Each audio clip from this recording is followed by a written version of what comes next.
Hello, everyone. Thank you so much for being here. And this is a podcast about self taught English podcast. Isra, your host. I am non native English speaker, and I'm so happy and glad to have you here. And today's episode is about something I consider it as important topic because I think this channel is focused on sharing my journey, how I improve my English speaking and my English fluency, but it also how to improve myself. Sharing my journey with you on self improvement and how I do that, and also why it is important to work and develop your skills, your own skills. So basically, this is not about English only, it's about also self improvement. And honestly, it's important to work on improve yourself. It's really important, especially if you are on your early 30 and you miss this skill, you don't have it, but maybe you don't realize that. Maybe you feel that I'm not missed anything.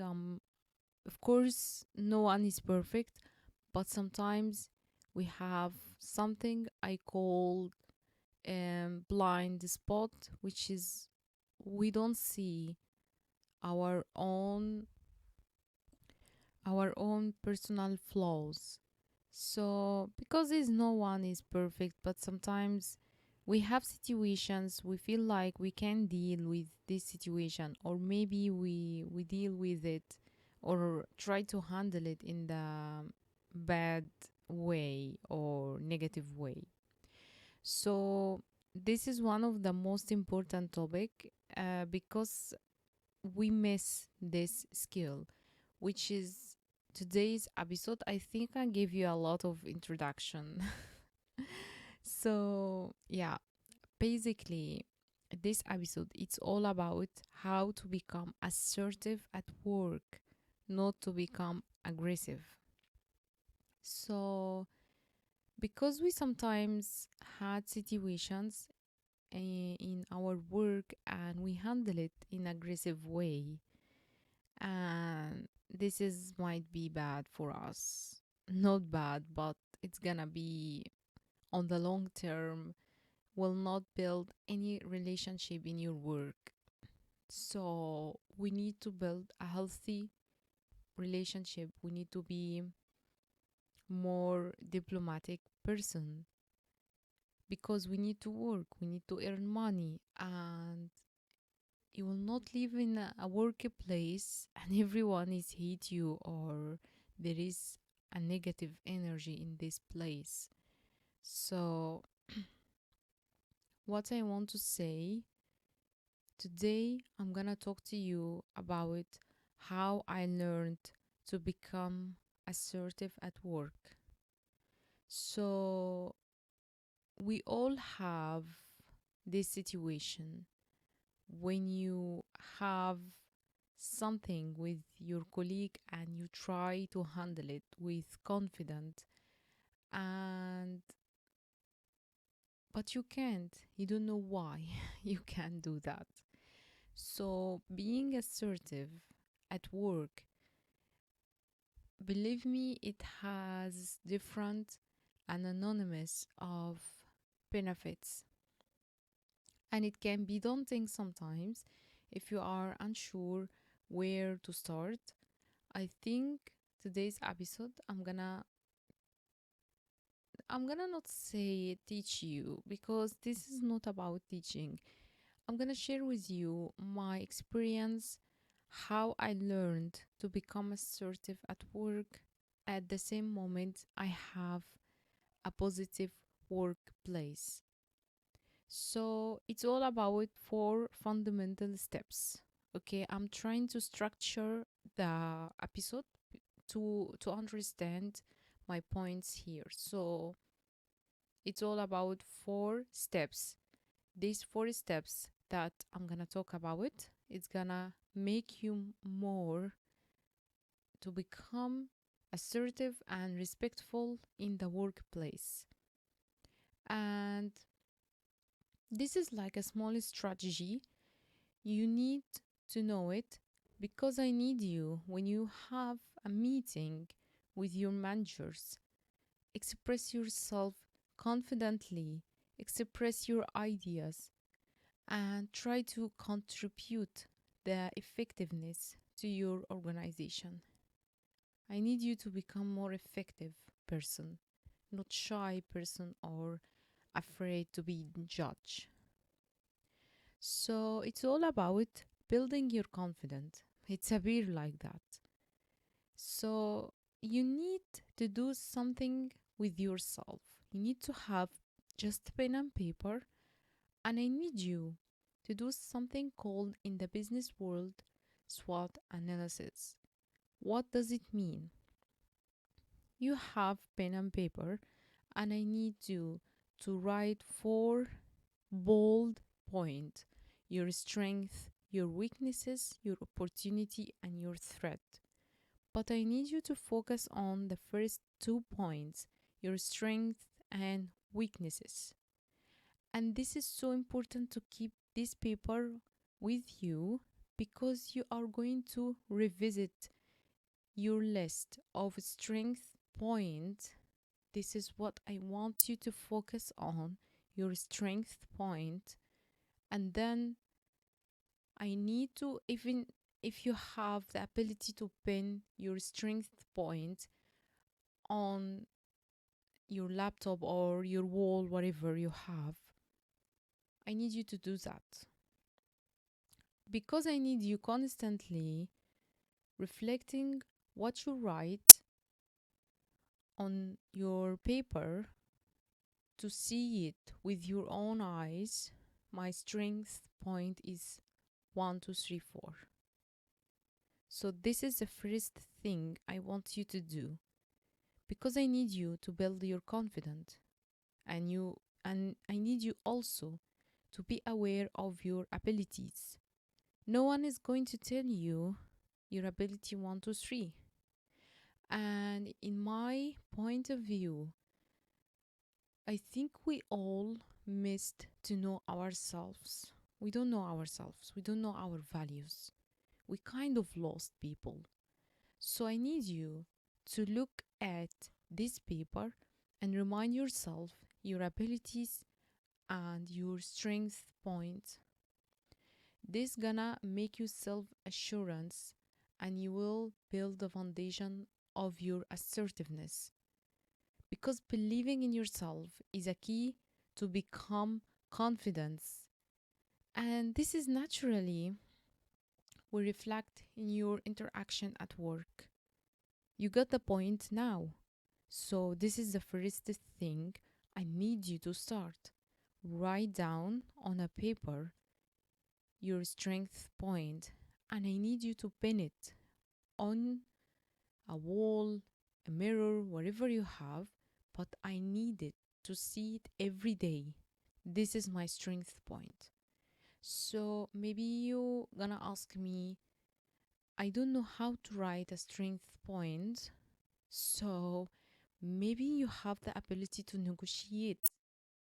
Maybe you have the ability to be calm and confident when you have anxiety person and trying to project his anger on your face. So every one of us has his own strength point. So maybe you're gonna ask me, I don't know, I'm still young. No worries. I need you to build one, honey. Just build 1 or 2 strength point. Just try, we are now in November. Focus on that. I need to build my strength point in this or that. And give the priority to build your weakness, your strength point on a skill. For example, you feel like if become more fluent in English, my manager will promote me. So maybe I need every day to practice English 1 or 2 hours at least per day. This is one of your strength points. Maybe you need to learn a new software. Why not? Because you use it at work. Maybe you need to become and to learn how to do a presentations because sometimes maybe your manager will ask you to do a presentation. Maybe it's online presentation. So I need you to do that every day. Do a little 1 or 2 or 3 slides, a presentation. You present a small idea, and unconsciously you're gonna realize I'm good at this point. Then, yeah, right, I'm ready. I know now my strength point. You got it. So, we now have the core idea. Let's move on to the second one, how to express yourself positively. So, you need to differentiate between 2 points here. The first point you need to know, there is differentiate between assertiveness and aggressive. So, honestly, there is a fine line between being assertive and aggressive, and it's critical to be mindful of your language, especially if you are learning English and your workplace using this language, your main language as an English. You have to pick the right word and to approach to ensure that you remind respectfully, you send your voice respectfully, and try to avoid misunderstood from others. So you have to constructive language, something called constructive language. You have to use it. So basically, constructive language, I'm talking now about English. When expressing your ideas in English, you need to learn how to say the right statement and to focus on your perspective rather than directing others. So you're gonna ask me, what do you mean? I'm gonna tell you.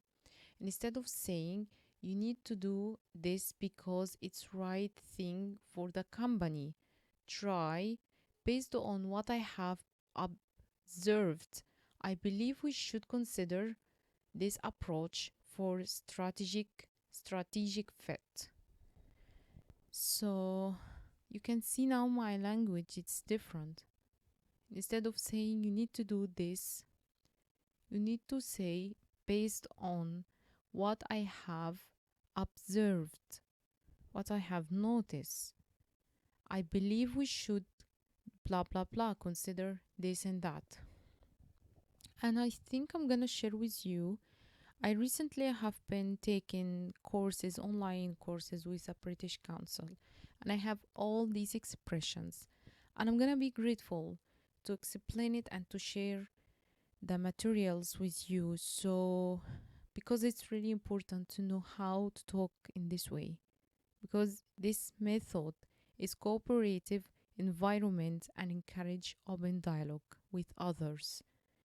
You don't need to say you need to we know.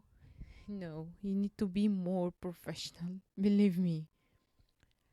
So this is what it's called constructive language, and I promise I will have lots and lots of episodes sharing materials about this language. Also, evaluate the impact of silence. Silence, I think I'm facing a problem with silence. Sometimes I'm a talkative person, and other times I feel like I don't want to talk. I don't know why, it's my feeling. Anyway, sometimes people hesitate to be assertive due to shyness or lack of confidence. So, not speaking up can have significant things, consequences for you and the organization. So, if an idea remains unshared, it could negatively affect the team's performance or workload distributions. So it's important to not become silent. This is what I mean silent is to share your ideas and to stop being shy. Also, you need to recognize your responsibility to understand that being assertive is not just about personal gain, it's also about fulfilling your responsibilities to the organizations. If failing to voice your opinion could result in negative outcomes, it's your duty to speak up. Believe me, it's your duty. Who is going to talk? You have to talk, and remember always to approach these situations with respect to maintain positive environment. So, how to do that? As I mentioned, you need to use constructive language when you try to express your thoughts and your ideas with others. At the same time, don't personalize rejections. If someone rejected your idea, just say, yes, I agree with you, you're right, and that's it. And don't forget to implement empathy and compassion. In some situations where disagree will rise, as I mentioned, and emotions can run high, making you feel assertiveness. It's challenging because you're gonna feel more anger or like embarrassment because someone rejected your opinion. So using empathy and compassion helps diffuse tension and facilitates productive discussions. This is what I mean. You need to feeling like not personalized situation. This is not about you. It's about work and the corporate world. Believe me, it's tough. So don't get everything personalized. This is just the work. And being assertive at work involves a balance. You need to do that. You need to involve a balance of self confidence and positive expressions. And you need to give impression that you are responsible person and empathy. So try to recognizing your value. Try to know how to expressing yourself, and I'm gonna give you the language for that. And I need you to understand that the consequences of silent will not being okay, and you need to practice empathy. You can do that, by the way. You can assert your ideas respectfully and effectively. So you need to remember mastering assertiveness is just a process. Requires something I all the time mention, growth mindset. And try to understand that you can add value and everyone can add value. You just need to know how to add it and to not personalized situation. Thank you for listening, and I hope to see you next time.